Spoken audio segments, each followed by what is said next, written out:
বাংলাদেশের ছাত্র সমাজ দীর্ঘ 12 বছর সরকারি চাকরিতে প্রবেশী বয়সীমা বৃদ্ধি করার জন্য আন্দোলন করেছিলেন।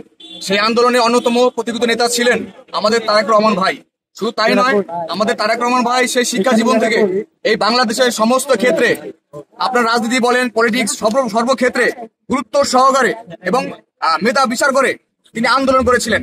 এবং আমরা জানি এই গত জুলাই গণঅভ্যুত্থানে তারেক রহমান ভাই যে ধরনের ভূমিকা নিয়েছিলেন উনি কারাও বরণ করেছেন এবং বাংলাদেশের মানুষের জন্য, মাটির জন্য উনি কণ্ঠ দিয়েছেন এবং কাজ করেছেন।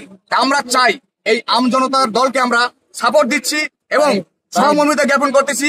অনতিবিলম্বে যেন নির্বাচন প্রধান কমিশনার যে এম নাসিরউদ্দিন সাহেব দৃষ্টি আকর্ষণ করতেছি, অনতিবিলম্বে যেন আমাদের এই আমজনতার দলকে নিবন্ধন মুক্ত করা হয়।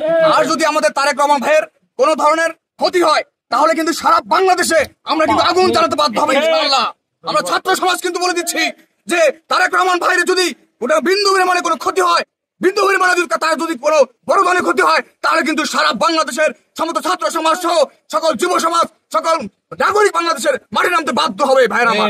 তাই অনতিবিলম্বে বাংলাদেশের প্রধান উপদেষ্টাকে বলতেছি, অনতিবিলম্বে আমরা বাংলাদেশের প্রত্যেকটা নাগরিকের পক্ষ থেকে আমরা এখানে এসেছি শুধু বলতে একটাই, যে আমজনতার দলকে অনতি বিলম্বে যেন নিবন্ধনভুক্ত করা হয়। আর সেইভাবে যেন আমাদের এই আমজনতার দল যেন সঠিকভাবে তাদের কার্যাবলী বাস্তবায়ন করতে পারে, দেশের মানুষের জন্য, দেশের জন্য যেন কল্যাণময় হিসেবে থাকতে পারে, সেই হিসাবে আমি আমার সংক্ষিপ্ত বক্তব্য শেষ করলাম।